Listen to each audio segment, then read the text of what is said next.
بسم اللہ الرحمن الرحیم۔ شروع اللہ کے نام سے جو بڑا مہربان نہایت رحم کرنے والا ہے۔ السلام علیکم پیارے دوستوں۔ شب معراج کی حقیقت، اسراء اور معراج کا بیان۔ معراج کا واقعہ اسلامی تاریخ میں ایک اہم ترین واقعہ ہے، جس میں محمد رسول اللہ صلی اللہ تعالیٰ علیہ وسلم کو اللہ تعالیٰ نے اپنی بڑی بڑی نشانیوں کو دکھایا، ان سے انبیاء کی ملاقات کرائی، انہیں آسمانوں کی سیر کرائی گئی، انہیں جنت اور دوزخ کو دکھایا گیا، اور سب سے بڑی بات کہ انہیں اللہ کی طرف سے ایک عظیم تحفہ دیا گیا جو کہ ان کی پوری امت کے لیے تھا، اور وہ تحفہ تھا 5 وقت کی نماز۔ آئیے معراج کے بارے میں تھوڑی تفصیل سے جانیں۔ معراج دراصل ایک سفر نہیں بلکہ 2 سفر کا پورا واقعہ ہے، جسے اگر اسراء اور معراج کہا کریں تو زیادہ بہتر ہوگا، کیونکہ ایک سفر میں آپ صلی اللہ تعالیٰ علیہ وسلم مسجد حرام خانہ کعبہ سے مسجد اقصی بیت المقدس کو گئے، اور پھر دوسرا سفر آسمانوں کا کیا، جہاں آپ 7 آسمان پہ گئے اور سدرۃ المنتہا پہ بھی آپ کو لے جایا گیا، اور پھر آپ کو جنت اور جہنم کی بھی سیر کرائی گئی۔ سب سے پہلے ہم اسراء کے سفر کی تفصیل دیکھیں گے۔ دراصل قرآن کی آیتیں، تفسیر اور بہت سی صحیح حدیثوں کو جب کڑی سے کڑی ملائیں تو پوری تفصیل ایک مکمل شکل میں سامنے آتی ہے، جسے انشاءاللہ تعالی ہم ایک سچی حکایت کی صورت میں بیان کریں گے۔ رات کے وقت اللہ کے رسول صلی اللہ تعالیٰ علیہ وسلم سوئے ہوئے تھے کہ رات کی کسی پہر آپ کے گھر کی چھت پھٹی اور جبرائیل علیہ السلام وہاں آئے، اور آپ کو مسجد حرام سے مسجد حرام لے جایا گیا۔ آپ پر اس وقت غنودگی طاری تھی، آپ کو وہاں سے لے جا کر لٹا دیا گیا، اور پھر آپ کے سینے کو پیٹ کے نیچے تک چاک کیا گیا، اور آپ کے دل گردے کو زمزم سے دھویا گیا۔ پھر ایک کٹوری لائی گئی جس میں ایمان تھا، اور اسے آپ کے سینے میں ڈالا گیا، اور پھر ساری چیزوں کو واپس رکھ کر چاک سینے کو بند کر دیا گیا۔ آپ صلی اللہ تعالیٰ علیہ وسلم کے سامنے ایک سواری لائی گئی جو قد میں گدھے سے تھوڑا سا بڑا اور خچر سے تھوڑا سا چھوٹا تھا، اور سفید رنگ کا تھا، جس کا نام براق تھا۔ اس جانور کے بارے میں آپ صلی اللہ تعالیٰ علیہ وسلم نے بتایا کہ اس کی نظر جہاں تک جاتی اس کا اگلا قدم وہیں ہوتا۔ آپ صلی اللہ تعالیٰ علیہ وسلم سوار ہوئے اور مسجد حرام سے مسجد اقصی پہنچے۔ اس سفر کا ذکر اللہ تعالیٰ نے قرآن کریم میں بھی کیا ہے۔ اللہ تعالیٰ قرآن میں فرماتا ہے، وہ ذات پاک ہے جو لے گیا اپنے بندے کو مسجد حرام خانہ کعبہ سے مسجد اقصی بیت المقدس تک، جس کے ارد گرد ہم نے برکتیں رکھی ہیں۔ لے گیا تاکہ ہم اسے اپنی قدرت کی نشانیاں دکھائیں، بے شک وہ سننے والا اور دیکھنے والا ہے۔ سورہ 17 اسرائیل آیت نمبر 1۔ کچھ روایت میں یہ بھی ہے کہ اسراء کے سفر کے دوران آپ کا گزر ایک لال رنگ کے ٹیلے کے پاس سے ہوا۔ وہاں آپ نے حضرت موسیٰ علیہ السلام کو دیکھا۔ آپ نے دیکھا کہ حضرت موسیٰ علیہ السلام اپنی قبر میں کھڑے ہو کر نماز پڑھ رہے ہیں۔ آپ مسجد اقصی پہنچے، اور وہاں آپ نے اس براق کو اس جگہ پہ باندھ دیا جہاں انبیاء اپنے سواریوں کو باندھا کرتے تھے۔ پھر آپ مسجد اقصی میں داخل ہوئے جہاں تمام انبیاء اور رسول موجود تھے۔ آپ نے وہاں نماز پڑھائی اور سب نے آپ کی امامت میں نماز پڑھی۔ اس کے بعد آپ کے پاس جبرائیل علیہ السلام 2 پیالے لے کر آئے، جو کہ ایک شراب کا تھا اور دوسرا دودھ کا پیالہ۔ انہوں نے آپ صلی اللہ علیہ وسلم سے کوئی ایک پیالہ لینے کو کہا۔ آپ نے دودھ کا پیالہ اٹھایا۔ پھر جبرائیل علیہ السلام نے فرمایا کہ آپ نے فطرت کو چنا، اور آپ کی امت فطرت پہ ہے۔ آپ کو جبرائیل علیہ السلام پھر اپنے ساتھ لے کر آسمانوں کی طرف چل دیے۔ سب سے پہلے جبرائیل علیہ السلام آپ کو لے کر پہلے آسمان پہ پہنچے۔ جبرائیل نے دستک دی تو دوسری طرف سے پوچھا گیا کہ کون ہے؟ جبرائیل علیہ السلام نے اپنا نام بتایا۔ پھر پوچھا گیا کہ ساتھ میں کون ہے؟ جبرائیل نے کہا کہ محمد صلی اللہ تعالیٰ علیہ وسلم میرے ساتھ ہیں۔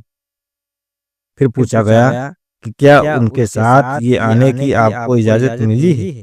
جبرائیل علیہ السلام نے قبول کیا کہ انہیں اللہ نے اس کا حکم دیا ہے۔ پھر آواز آئی کہ مرحبا پیارے رسول، آپ کو یہاں آنا مبارک۔ پھر دروازہ کھولا گیا۔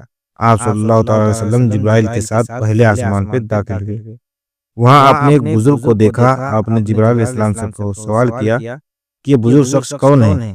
جبرائیل نے کہا، یہ آپ کے باپ حضرت آدم علیہ السلام ہیں، انہیں سلام کیجیے۔ آپ نے حضرت آدم علیہ السلام کو سلام کیا۔ حضرت آدم علیہ السلام نے جواب دیا اور فرمایا کہ مرحبا اے نیک بیٹے اور صالح رسول۔ پھر جبرائیل علیہ السلام کے ساتھ دوسرے آسمان پر گئے۔ وہاں بھی جبرائیل سے اسی طرف دروازے پر پوچھ تاچھ ہوئی اور آپ صلی اللہ تعالی وسلم استقبال کیا گیا، اور پھر آپ نے دوسرے آسمان پہ حضرت یحییٰ علیہ السلام اور حضرت عیسیٰ علیہ السلام سے ملاقات ہوئی اور سلام کہا۔ آپ صلی اللہ تعالی وسلم فرماتے ہیں کہ حضرت عیسیٰ علیہ السلام درمیان قد کے تھے اور سرخ رنگت اور بال گھنگرالے کندھوں تک، اور ایسا کہ جیسے ابھی ابھی نہائے ہوں۔ حضرت یحییٰ علیہ السلام اور حضرت عیسیٰ علیہ السلام آپس میں خالہ زاد بھائی ہیں۔ حضرت یحییٰ اور حضرت عیسیٰ علیہ السلام نے بھی ان کا استقبال کیا اور کہا مرحبا اے پیارے بھائی اور پیارے نبی۔ پھر جبرائیل علیہ السلام آپ کو تیسرے آسمان کی طرف لے چلے۔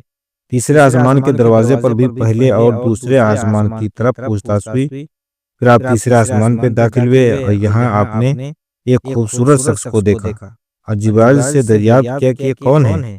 جبرائیل نے فرمایا یہ حضرت یوسف علیہ السلام ہے۔ یہاں بھی آپ کا استقبال پیارے بھائی اور پیارے رسول مرحبا کہہ کر کیا گیا تھا۔ پھر آپ چوتھے آسمان کی طرف گئے اور پوچھ تاچھ ہوئی۔ آپ نے پھر چوتھے آسمان پہ قدم رکھا۔ آپ نے وہاں حضرت ادریس علیہ السلام کو دیکھا اور ان سے ملاقات کی۔ ادریس علیہ السلام بھی آپ سے محبت سے ملے اور آپ کا استقبال بھی انہی لفظوں میں کیا جیسا کہ پچھلے آسمانوں پر۔ پھر آپ پانچویں آسمان کی طرف گئے اور وہاں بھی پوچھ تاچھ کے بعد آپ نے وہاں حضرت ہارون علیہ السلام کو دیکھا جو حضرت موسیٰ علیہ السلام کے بڑے بھائی تھے۔ حضرت ہارون نے بھی ان کا استقبال پیارے بھائی اور پیارے نبی جیسے الفاظوں سے کیا۔ پھر آپ چھٹے آسمان پر پہنچے اور وہاں بھی آپ کی ملاقات موسیٰ علیہ السلام سے ہوئی۔ انہوں نے بھی آپ کا استقبال بہت اچھے سے کیا اور پیارے بھائی اور پیارے نبی سے کہا۔ پھر آپ آگے بڑھنے لگے تو آپ نے دیکھا کہ موسیٰ علیہ السلام رونے لگے۔ آپ نے رونے کی وجہ پوچھنا چاہیے۔ انہوں نے حضرت موسیٰ علیہ السلام بتایا کہ آپ میرے بعد آنے والے نبی ہیں، مگر میری امت آپ کی امت کے مقابلے چھوٹی ہوگی، بس اس لیے میری آنکھوں میں آنسو ہیں۔ پھر آپ آخری اور ساتویں آسمان پہ گئے اور یہاں آپ نے ایک بزرگ کو دیکھا اور جبرائیل علیہ السلام سے پوچھا کہ یہ کون ہے؟ جبرائیل علیہ السلام نے کہا کہ یہ آپ کے باپ حضرت ابراہیم علیہ السلام ہیں، انہیں سلام کیجیے۔ آپ نے انہیں سلام کیا اور حضرت ابراہیم علیہ السلام نے ان کے استقبال نیک صالح بیٹے اور صالح نبی کہہ کر کیا۔ یہاں آپ نے بیت المعمور کا بھی دیدار کیا۔ بیت المعمور بیت اللہ کعبہ شریف کے ایک قدم سیدھا ساتویں آسمان پہ، اور اس کے بارے میں بیان ہے کہ 70,000 فرشتے ایک دفعہ میں اس کا طواف کرتے ہیں، اور جو فرشتہ ایک دفعہ بیت المعمور کا طواف کر لیتا ہے پھر اس کو قیامت تک طواف کا دوسرا موقع نہیں ملے گا۔ پھر جبرائیل علیہ السلام آپ کو لے کر آگے بڑھے اور آپ دونوں سدرۃ المنتہا کو پہنچے۔ یہاں آپ نے ایک درخت کو دیکھا جس کے پتے ہاتھی کے کانوں کے برابر تھے اور جس پہ بڑے بڑے گھڑوں جیسے بڑے بڑے پھل لگے ہوئے تھے۔ اس کی جڑوں سے 4 نہریں پھوٹ رہی تھیں۔ جبرائیل نے آپ کو بتایا کہ ان میں سے 2 نہریں باطن ہیں اور 2 جنت کی طرف جاتی ہیں، اور 2 نہریں دنیا کی طرف جانے والی نہریں نیل اور فرات ہیں۔ جبرائیل نے بتایا کہ یہ سدرۃ المنتہا آخری چھور ہے جہاں سے آگے کسی کو جانے کی اجازت نہیں ہے، اور آپ کو اکیلا آگے جانے کو کہا۔ آپ آگے بڑھے۔ آپ کو اس جگہ اللہ نے 50 فرض نمازوں کا تحفہ دیا۔ آپ بہت خوش ہوئے۔ آپ صلی اللہ تعالی علیہ وسلم اس تحفے کے ساتھ واپس آئے، اور جب آپ صلی اللہ تعالی وسلم گزر چھٹے آسمان سے ہوا تو آپ کو حضرت موسیٰ علیہ السلام نے روکا اور پوچھا کہ ان کے معراج میں کیا ملا۔ آپ نے حضرت موسیٰ علیہ السلام کو بتایا کہ آپ کو تحفے میں اللہ تعالیٰ نے 50 نمازیں دی ہیں۔ یہ سن کر حضرت موسیٰ علیہ السلام نے انہیں مشورہ دیتے ہوئے کہا کہ آپ کی امت کے لیے محال ہوگا، مشکل ہوگا، اس لیے آپ واپس جائیں اور نمازوں کی تعداد کم کرائیں۔ آپ واپس گئے اور پھر تعداد کم کرا کر واپس موسیٰ علیہ السلام سے پاس سے گزرے۔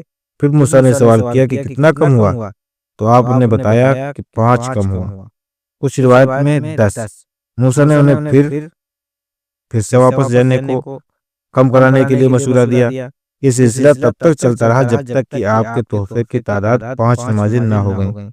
موسیٰ علیہ السلام نے یہ سنا تو پھر فرمایا کہ آپ کی امت کے لیے یہ 5 نمازیں بھی محال ہوں گی، کیونکہ میں نے بنی اسرائیل کا حال دیکھا ہے۔ آپ پھر سے واپس جائیں اور انہیں کم کرائیں۔ آپ صلی اللہ علیہ وسلم نے فرمایا، موسیٰ میں اپنے رب سے راضی ہو گیا، اب میں نے واپس نہیں جاؤں گا، مجھے اپنے رب سے حیا آتی ہے۔